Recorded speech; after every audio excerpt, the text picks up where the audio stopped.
DJ Christian, the Iver Remix.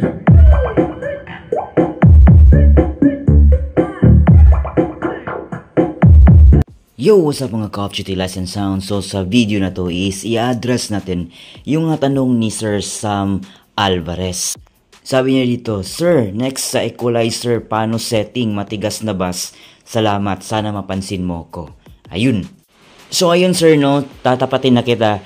Yung equalizer ko po kasi is ginagamit ko siya pangtanggal ng feedback sa aking monitor speakers kapag meron akong band setup. Ayan, but kung sound tripping lang naman is pinapalabas ko yung matigas na bass gamit yung aking crossover. Yung equalizer na lang is hindi ko na siya flat ko lang talaga siya sir pag nagsa-sound tripping ako. Kasi sa crossover na ako nag-a-adjust ng frequency kung gusto ko yung matigas or malambot na bass. Ayan. But kung pwede rin naman natin yan i-adjust sa ating equalizer kung gagawin natin. So halimbawa, ganito na lang sir. Tatanggalin na lang natin yung crossover. Sa equalizer tayo mag-adjust. Okay? Alright. Okay sir, so papakita na lang natin yung connection natin, yung from mixer, papuntang equalizer, then amplifier. So yung connection lang talaga natin dito, sir, is yung sa ating subwoofer. So kukuha tayo ng output sa ating auxiliary. Okay? Okay sir, so kukuha tayo ng output dito sa ating auxiliary out. So yung gagamitin natin na chord sir is ito. Mono PL, ayan, kita nyo guys. Ayan, mono PL to dual male XLR.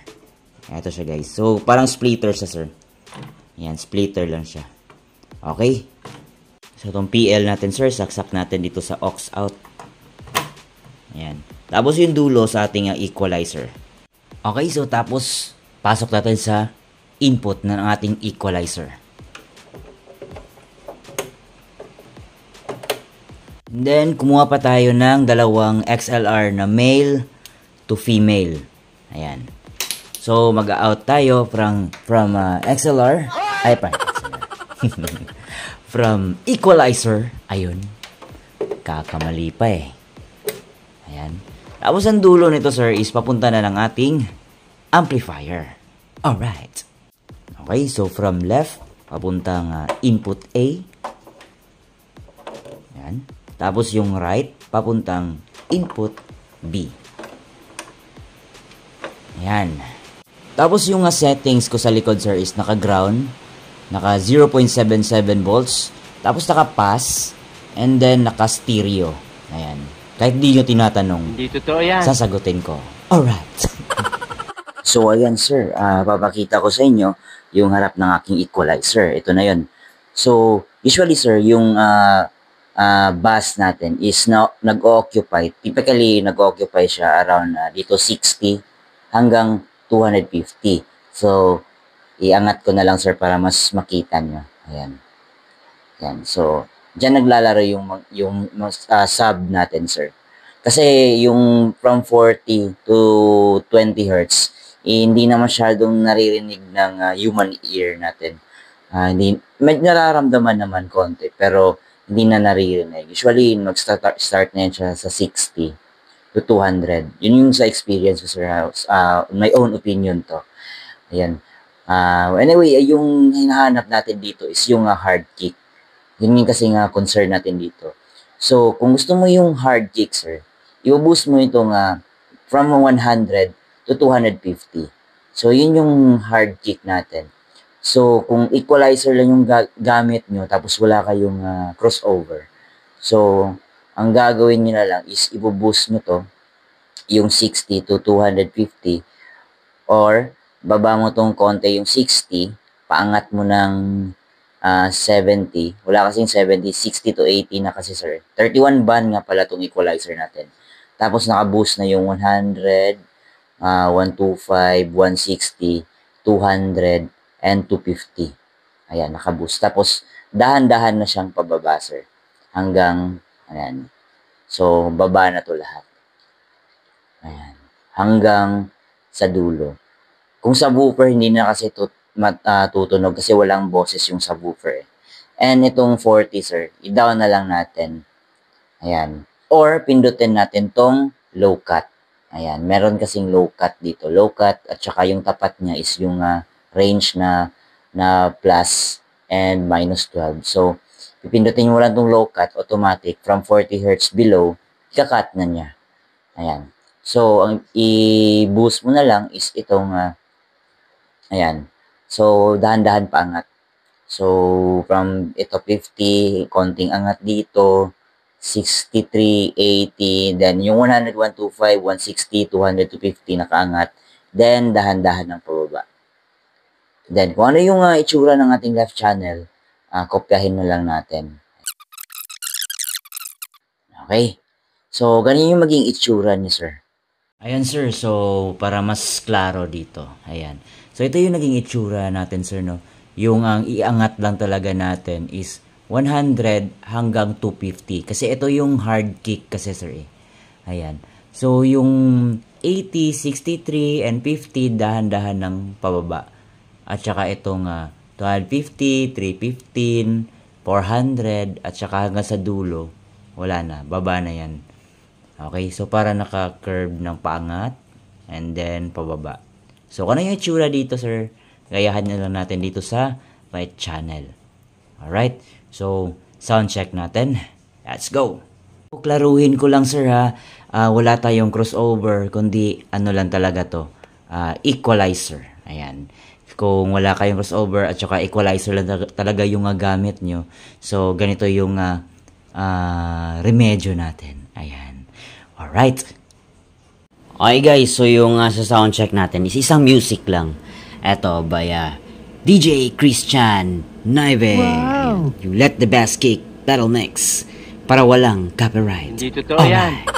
Tapos yung gagawin natin guys is pipindutin natin tong EQ bass. Pag pinindot natin at umilaw yan, so mawawalang saysay yung settings natin dito sa ating equalizer. Okay? Tapos pag naka-off siya, it means naka-engage yung ating sinet sa ating equalizer.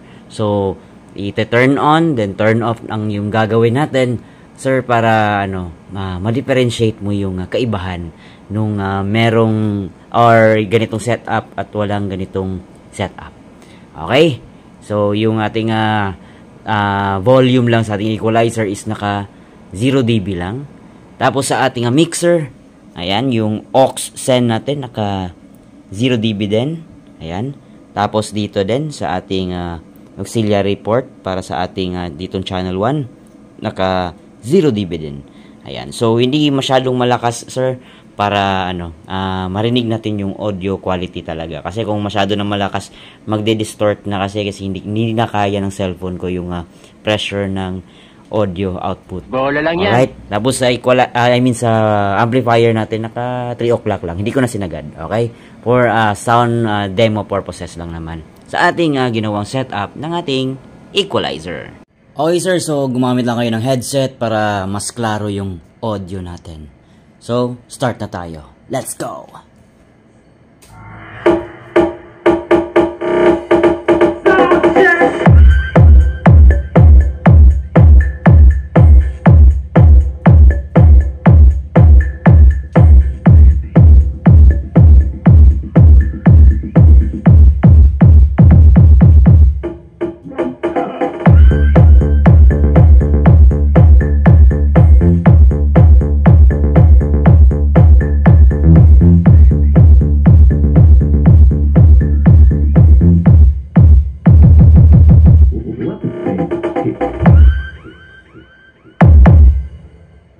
DJ Christian, Naive Remix.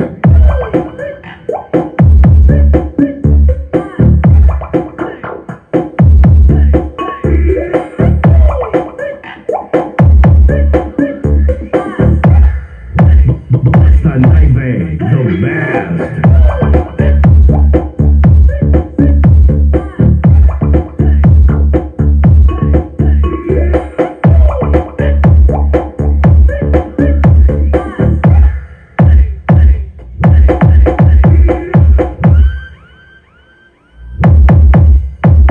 Battle move. Activated.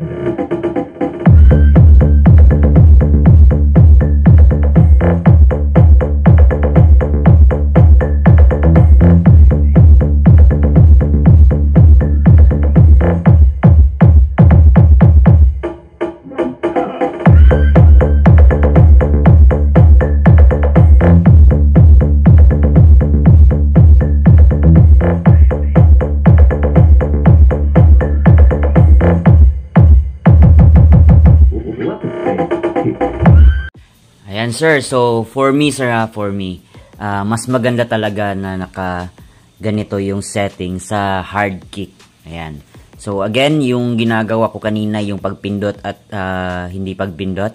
Ayan. So pag naka ganyan yung itsura, naka EQ bypass, it means mawawala yung saysay ng settings natin sa equalizer or nababypass niya.